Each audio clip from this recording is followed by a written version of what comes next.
Congressman Whitman, thank you very much for your time, sir. Thank you. It's a great office and with a lot of history. Yes. Thank you very much for accommodating us and our cameras and all the gear. But I can't start this conversation without talking about these chairs with lots of history. The chair that you're using is actually called a Jefferson chair, designed by Thomas Jefferson, even though it's a replica, but it's a very distinguished looking chair. Can you tell us something about your chairs for us? Absolutely. Well, these chairs are all handmade by a constituent in our district, and of course we call it America's First District because of the historical significance of the places in the district, Williamsburg, Jamestown, Yorktown. The gentleman that makes these chairs makes these colonial chairs. This is a Jefferson chair. You actually see one of these in Monticello. And Jefferson was very much an inventor. So he wanted to be able to multitask, so this chair rotates so that he can work at one desk and then turn to work at another desk. So a great piece of history. The chair you're sitting in is a Philadelphia Windsor chair. And that was built based on a design from England and colonial times in the United States. And you notice the crest on the back signifies the rising sun. And that was something that originated there in the Continental Congress in Philadelphia to show a nation on the rise and being signified by the rising sun. So some great significance here. And all these chairs are handmade. The wood is bent the old way by steam. It's all hand-hewn. So it's a great representation of colonial and historic Virginia. Very good. Congressman, you're on the Armed Services Committee and also the chair of the subcommittee for readiness. And of course, there is a lot going around the world, especially in the Middle East. But before we get ready for the Middle East, are we ready for some of the fence jumpers here in this town? What do you think of those incidents? You know, that's deeply concerning. If there's one thing we must do, and that is protect the White House, to protect the president. It's very disturbing to me that someone, first of all, is able to get over the fence. Second of all, to be able to walk over or run over the White House grounds, get into the building before they're apprehended, and even get past the second realm of security within the building. By any measure, very, very concerning, and especially today, where an individual could be there to do a number of things. I think all of us ought to be concerned about that. The Secret Service needs to be held accountable to make sure that those things don't happen again. We have an obligation in this nation to make sure that we protect the president. And that, I think, is the Secret Service's top job. If it's not being done, we want to understand why. We want to understand who's going to be held accountable and what are they going to do to prevent that from happening again in the future. And there was another incident actually on September 8th when the president went to Atlanta to basically attend one of those meetings at CDC. And there was a guy, a convicted felon, who rode with the with the president in an elevator, and he had a gun. Yes. So that was also a mind-boggling, incident, just incomprehensible that how could that happen. You know, another breakdown, another significant breakdown in what the Secret Service needs to do to protect the president, and very, very disturbing and unacceptable by any measure. And if you don't hold people accountable, if you don't understand why it happened, how it happened, what they did or what they are doing to prevent it from happening in the future, then unfortunately we'll find ourselves in that predicament again. That's why it's critical to make sure that we find out what happened and then hold people accountable. That's the only way that you change the behavior within an organization, is to make sure that action is taken to prevent this from happening again. And if those actions lead to individuals having to resign or to be fired because of derelict of duty, then that needs to happen. President made two very astonishing statements. First, he said he did not have a strategy. That was a few days ago. And then later on, he admitted on air that there was an intelligence failure, basically, because they just didn't have an accurate assessment of the situation from the ground. As a member of Armed Services Committee and also chairman of the Readiness Committee, subcommittee, what do you think of that? Well, I can tell you, members of Congress received briefs beginning approximately 2 years ago about ISIS, about its emergence, about the threats that came from ISIS, about how it began to develop capability, how it, again, expanded in its scope, the things that it was doing. So we were kept abreast of that through that period of time. And as all of us do here, as we get that information, we also want to know more. So the briefings that we've had not only included the information, but also included the ability to ask questions of the folks providing us that intelligence information. Of course, we do that in a secure setting so we can get the most detailed information. I believe that the President received the same information. Now, the question is how did he come to a conclusion that no action was needed, and how did we get to a point where over a 2-year period we had no strategy to deal with whether it's ISIS or no overall strategy to respond to what is a growing extremist threat around the world? I think those things are critical. I think the discussion before Congress now needs to be twofold. First is, what's the size and scope of this threat? Not just with ISIS, but with all these extremist elements around the world. What is our strategy going to be? It's got to be more than just going after ISIS and degrading and destroying ISIS. It has to be, what do we do with the overall extremist threat? Because we know that if you weaken, degrade, and destroy one, another one comes to be in its place if you don't look at what we do overall in addressing that element of extremism. So I want to hear what that strategy is. And then I want to make sure we have a plan of action. I do believe that the Congress needs to act through the authorization of the use of military force, which I think we need to do uniquely for what's happening with ISIS in Iraq and in Syria, because the authorization of use of military force for Iraq, I believe, doesn't cover this particular situation, the one that we adopted back in 2002. Even though he claimed that, yes, it was already covered. He claims that it does, but this situation is very different. And I know a lot of folks up here believe that he needs a new authorization of use of military force. And ultimately, we need a strategy and a plan to determine where we're going, and then look at this as a conflict. And if it is indeed a conflict, as I believe it is indeed a war against extremism, then I believe there needs to be a declaration of war and that the Congress needs to act. I believe that they are required to act both under our Constitution and under the War Powers Act. So I want to see that become part of the debate in Congress also. So basically the Congress can act on its own before even the President asks for an action? Or they can. You know, the President under the War Powers Act is allowed to pursue these actions for a period of 180 days. And at that, his authorization of use of military force expires under the War Powers Act. So I think he needs both an authorization of use of military force now and a declaration of war to continue this past the 180 days. Congress can do that on its own. The President has chosen at this point not to ask for either, but I do believe that the Congress is bound to both authorize use of military force and to declare war in this situation. Congressman, you said the same information basically was shared with Congress as well as with the White House. And you heard the President's statements on this situation. But what about the congressional leadership? Do you think they already, they also kind of, I wouldn't say failed, but didn't act in time? Was it also, would they also share the blame for this lack of strategy? Well, I think all of us need to be looking every day about what the threats are and how do we make sure that we are combating the threats.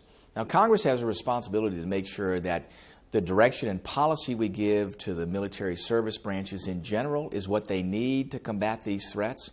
And we look at it in a very general scope, not down to each plan as to how they will react to a group like ISIS, but making sure that overall the different parts of the military are functional, they're given the proper direction, we have the right mix of forces, Army, Navy, Marine Corps, Air Force, and then are we properly resourcing that? So Congress has a responsibility, but it's more general in scope. The Commander-in-Chief, who hears from his military leaders, gets the details about what they believe need to happen on a daily basis down to these very specific plans.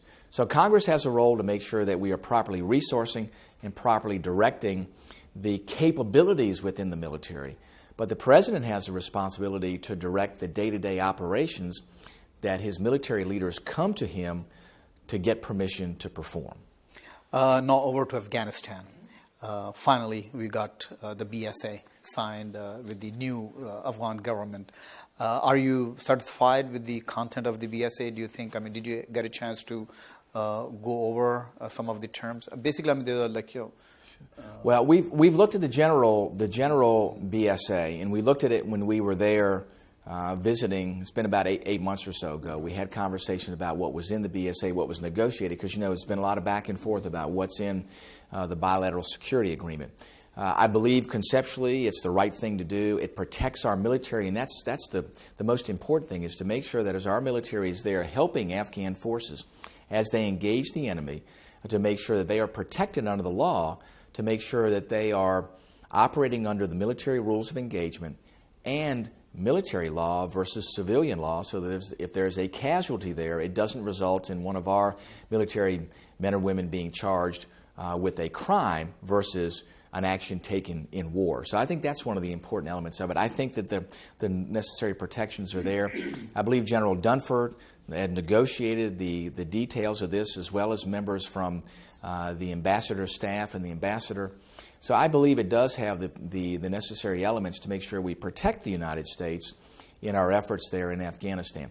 Now, I haven't seen the final signed agreement to understand if there's been any changes along the way, but we will be looking very, very carefully at that to make sure we understand that. And we will be going back to visit soon Afghanistan and go there to meet with the new ISAF commander to make sure we understand the challenges they face and then what's going to happen in the years to come with our presence there in Afghanistan. Did you get a chance to meet with the new president when you were in Afghanistan, and what you think of him? I did not. We had a chance to meet several of the candidates. I did not have a chance to meet with the president. I think he's a capable individual from all indications from what I've been able to read and learn about him. I'm anxious to be able to meet with him when we return to Afghanistan at the end of the year to gain his perspective on the challenges he sees, what he wants to see with U.S. involvement, where he wants to see the Afghan-U.S. relationship go with the bilateral security agreement, and where it needs to go in the future, with making sure that we have an ever more capable government there that extends outside the confines of Kabul, and make sure that there's security in the country, both through the Afghan army and the Afghan security force. I think both of those elements are extraordinarily important, and it's difficult in a country where you have very remote areas, in a country that has many different ethnic groups there and tribal groups, to make sure that there is a stronger central government. And they're not used to a strong central government, so having somebody in a leadership position that's willing to push that issue, because it's something that's different for the area. But if they're truly going to maintain security, they're going to have to make sure they have strong and effective governance, as well as making sure their security forces, both the Army and the Afghan police, have what they need and are effective across the country.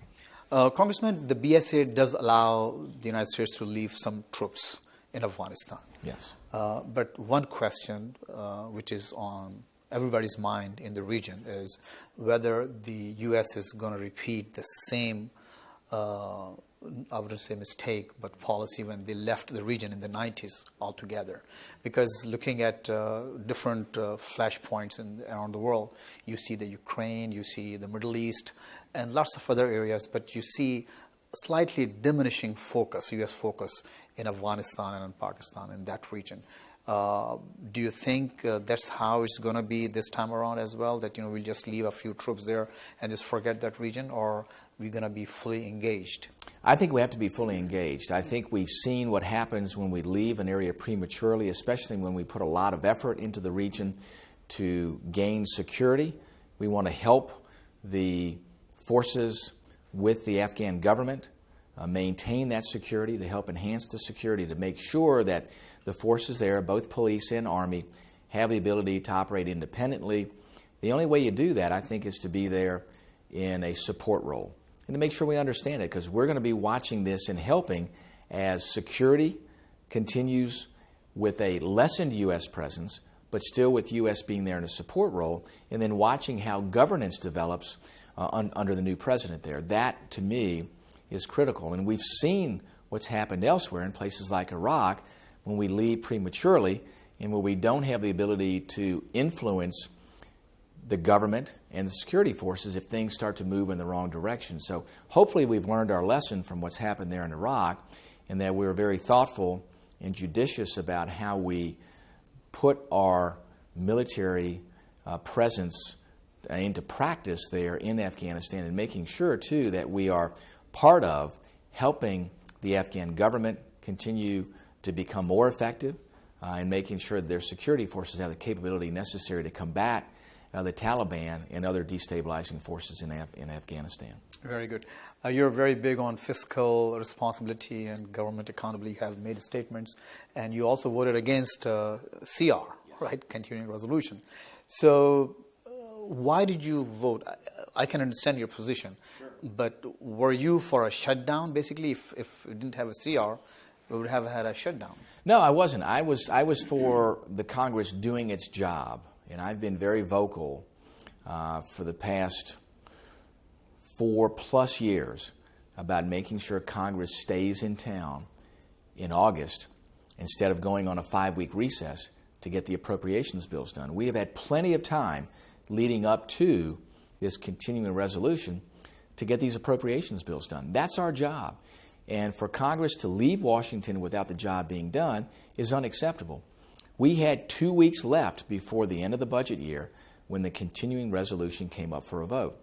Still plenty of time to get the remaining 5 appropriations bills done and to get our work through so that we can make the good long-term budgeting decisions that need to be done. I know I talk to folks in my district all the time, and they're deeply concerned about continuing resolutions because they abdicate our budgeting responsibility.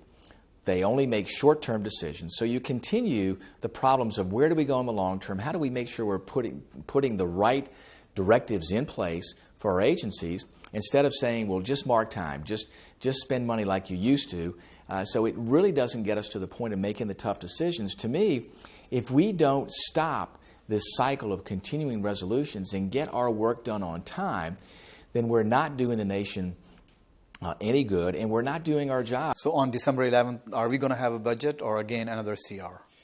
I hope we don't have another CR. I'm deeply concerned about another CR because, again, that abdicates our budgeting responsibility. What I hope is that we do have an appropriations bill. Now, it's more than likely to be an omnibus appropriations bill where we pull all the different appropriations bills together and put them into one large budgeting bill.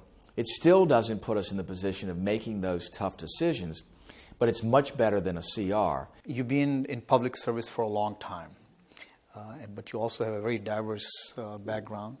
You are a doctor, a PhD doctor, even though you don't use that prefix, but maybe we should call you Congressman Dr. Rob Whitman, right? So, and your field's been basically health. But before I get into that part and Obamacare, I don't know if we have enough time, but let's talk about some of the walls here in your office. My goodness, so, when I was looking around, look at some of this fish that you have here. These are basically actual replicas of the fish that you caught yourself, right? And this one of them, this is the largest one. How long was it? How large is? Well, that was a yellowfin tuna that I caught in the Pacific in a place called El Banco, which is actually off of a place called Buceria off of Mexico.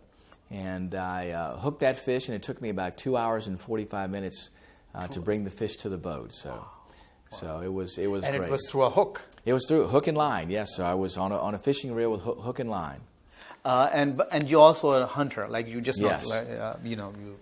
I live in a rural area, and I'm very blessed to be able to walk out my back door into the woods, and I enjoy my time in the woods. But I also enjoy hunting. I enjoy waterfowl hunting. I have several yellow Labrador retrievers that I hunt with, and I also enjoy deer hunting, just getting out in the woods and being still. And you eat them too? I do. Okay. I enjoy wild game, so I enjoy venison. I enjoy the waterfowl that I shoot. So it's both a great recreational activity and good healthy food too. Wild game is very lean, very I guess. Very right? lean, yes, and very healthy. So lots of antioxidants. Any other large animals? Any tiger in your?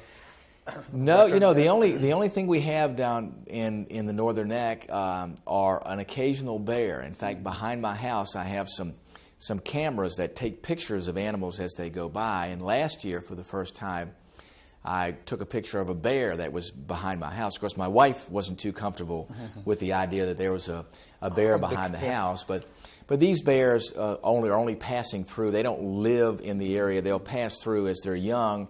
The parents will push them out of the house, as you would expect. Just like we humans do. When our children get to a certain age, right. we go, okay, you're on your own. Yeah. The same happens, and these bears travel. So the bear was just passing through the area. So, but we have some smaller of the carnivores like coyotes. But most other ones are the very small ones, the raccoons and the foxes that we see in the area. I really lightened up you when I started talking about this hunting and everything. So you seem very interested. Let's stay on this course. Sure. So is it like Virginia is the only place that you basically do most of the hunting, or you just go like other areas? When I mentioned tiger, of course, we don't have tigers in Virginia, or do we? We don't. Right. Only in zoos. None in the wild. Yeah, in the wild. So, I mean, any other areas that you have explored for hunting, or? I have. I travel around occasionally. I don't get as much chance as I'd like to, but I've being a congressman, of course. Yeah. That's right. Well, I like to get out and talk to folks a lot about the resource, a lot about the waterfowl and the game that live in these areas, and making sure we're preserving those lands so that people have a place to go hunt. It's a great pastime. The big issue is access for hunters, is do they have a place to go and hunt? But I've had a chance to travel. I've gone to places like Canada to waterfowl hunt, and then to the Midwestern part of the United States to deer hunt, not nearly as much as I'd like to. But the good thing for me, the interesting part for me, is, again, talking with folks from these different states, from resource managers that manage our natural resources, to determine what can we do in Washington to help keep those game populations where we can enjoy them, where we can harvest them, where the game populations are sustainable, where we take a certain number out to where it doesn't affect the overall population. Because, you have a natural mortality rate. So if man doesn't exceed what normally happens naturally, then there's a good balance there between the population and what. But there was a report, I think yesterday, by the somewhere from the United Nations, an agency, that we have killed, the humans have, not just humans actually, it's through also climate change. I don't know if you agree with that, but they said we have eliminated almost 55% of the wildlife in the world in the last 50 years. So that's a very... Well, there are a variety of issues there. I think if you look at hunting in many situations actually helps maintain wildlife, especially in areas like Africa, where you have sustainable wildlife populations where hunters pay to harvest animals. That money goes into protecting those animals from poachers and really supporting villages that would otherwise overexploit the wildlife there. So I think hunting has been, in many aspects, very, very helpful. There are other things that affect wildlife populations. As human populations expand and they crowd out the natural habitat for animals, then you do see those animals not inhabiting their historic ranges, so their populations are smaller because there's not the carrying capacity in the environment to support those populations. So I think the influence of man has had, in those situations where population growth has pushed animals out, has had a negative effect. As far as climate, climate is part of the natural cycle on Earth, and populations have come and gone based on those cycles. So I think that's part of what happens naturally on the face of the Earth. The question is does man influence the abundance of wildlife either through its activities? And there are areas where animals are over-harvested, and where they are over-harvested, we have to make sure that we address the issue of over-harvesting, but there's also loss of habitat. And I would argue that the biggest effect on animal populations is that loss of habitat. And man, most of the time, is at the root of the loss of habitat. Congressman, you represent an area which is almost in northern Virginia, starting in Fredericksburg and all the way to Prince William County. And these areas have seen a big influx of immigrants lately. And I know you're a very engaging member of Congress. I have seen you at many events myself. Mm-hmm. You also represent my district, where I live. And you command a lot of respect across the board because the things that you have done for your district.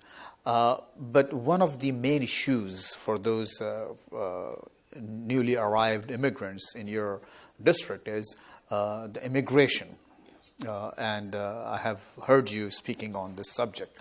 There is a consensus in this town that the system is broken, regardless. I mean, you've talked to a Democrat or a Republican, and different spectrum of these two groups, but still there is a consensus, yes, the system is broken. Yes. What do you think of it? What can be done? And because this is not just a system which affects our economy, so to speak, but it affects some lives and very deeply. It does. So what do you think of this issue, and how, any ideas, any plans to bring up some legislation in Congress? Well, I agree with the other members of Congress that the system is broken and it does need to be fixed. I think there's some things we can fundamentally look at and that we can accomplish. I think there's agreement across the board to say there's more that we can do to secure the border. I think that's critical. And I say that because I want to make sure that Americans across the board are confident in the security of this nation, not just from an immigration standpoint, but from a homeland security standpoint. So I think those two elements are important. I think people look at that and go, why can't we do that at the most elemental level? So I think if you do that, you reinstill the trust of people across the United States to say, okay, we can control the number of people coming in and coming out. And then secondly, I think what we need to do is to reform the visa programs. As you know, we don't do a very good job in monitoring folks that are here on visas, whether it's a visitation visa, whether it's on a student visa, a work visa. We can do more to fix that part of the system and really have, I think, a long-lasting effect. We see that 40% of the folks that are here illegally are on overstayed visas. I know when I travel to other nations, they're very strict about determining where you're going to be staying, how long your visa is to stay in that country, and then if you move, you have an obligation to contact the government to let them know where you are. So if you have to move hotels or you're moving to stay with another friend, you have to tell them. And if you overstay, if they don't check you out through customs as you're leaving the country within the time frame on your visa, they'll come looking for you. I think we need to have the same level of effort here to make sure we're keeping up with folks, to make sure people don't overstay their visas. That goes a long way to help address the situation. It also reinstills in the American people's minds that we can manage a system of immigration where there's integrity in the security in our borders, there's integrity in that visa program, and I believe then that people would be willing to entertain the discussion about what do we do with the folks that are here. Now, I understand, too, folks look at it and say, well, we want to get all that done at one time, that there's kind of an impatience there. But I think if you look at how we can do that in the way that's best for the country, you have to reinstill that trust in people's minds about our immigration system. Because if not, if there's that distrust and division there, then I argue we can't get the things done necessary to truly make our immigration system work the way it used to. And that is, folks came here, they came under a very specific set of circumstances, they were shepherded through the immigration process, they understood what it was to be an American, they understood the culture because they were required to develop that understanding, and the system worked extraordinarily well. We should be able to reinstill in people's minds that our system can work well. We are a nation of immigrants, and we've got a great legacy in doing that. But we have missed now some of the pieces in really putting the system together and making sure that the American people across the board believe in it. We've got to make sure the American people once again believe in our system of immigration and make sure that they believe that it's fair and thoughtful and that we're putting the necessary efforts into the places where it is lacking today. And those are areas of border security and the visa program. And I believe in doing that, then we can address the folks that are here and how do we put that issue on the table. Very good. Thank you very much, Congressman. Sure. Thank you for your time. Very good. Great discussion. Thank you. Thank you very much. Thank you.